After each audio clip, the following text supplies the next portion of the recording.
Magandang buhay! This is me, Motojam, the travel princess of Davao City.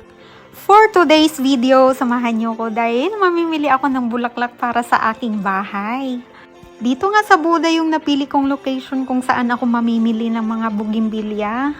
Bougainvillea kasi yung one of my favorite flowers po talaga, kaya I decided na bougainvillea yung ilalagay ko sa bagong bahay natin. At this point, sobrang naguguluhan talaga ako kung ano talaga yung pipiliin ko. Kasi naman, lahat sila magaganda kagaya ko. Oy, baka may magalit na naman.